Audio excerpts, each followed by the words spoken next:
Electric हाल की listed company और अपनी आईपीओ भाव से 75-80% के आसपास की तेजी ऑलरेडी ये शेयर दिखा चुका है। गौरांग सर, ओला इलेक्ट्रिक ने अपनी जो बाइक जो लॉन्च की है ना, रोडस्टर सीरीज वाली, प्राइसिंग बहुत अग्रेसिव है। 75,000 रुपये में बताइए बाइक, मतलब उसके पहले जो बाइक्स मिल रही थी, जो सबसे जो सस्ती बाइक थी, उसकी कीमत थी 1,10,000 रुपये। तो कहीं ना कहीं एक हलचल सी मचा दी है उस स्पेस में आकर ओला इलेक्ट्रिक ने। आप इस भाव पर अब कैसे देख रहे हैं सर? जरा वैल्यूएशन के हिसाब से बताइएगा कि क्या अभी भी ये ठीक भाव पर है, या फिर चूंकि बहुत चल गया है तो आप थोड़ा सा वेट कर लें, अब थोड़े सुस्ती के दौर में जाएगा शेयर ये?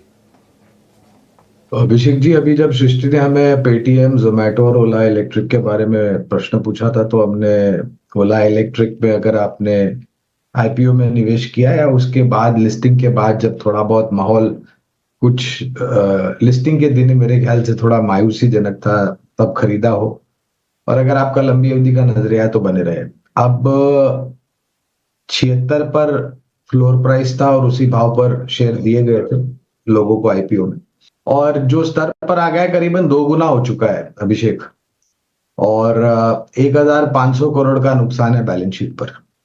अगर आप बुनियादी तर्क पर आकलन करना जाएं और आंकड़ों को तोड़े, जिस स्तर पर भाव है शेयर का और जो नुकसान है बैलेंस शीट पर, तो मेरे ख्याल से बुद्धिमत्ता का प्रयोग बिल्कुल आपको इस्तेमाल करना चाहिए।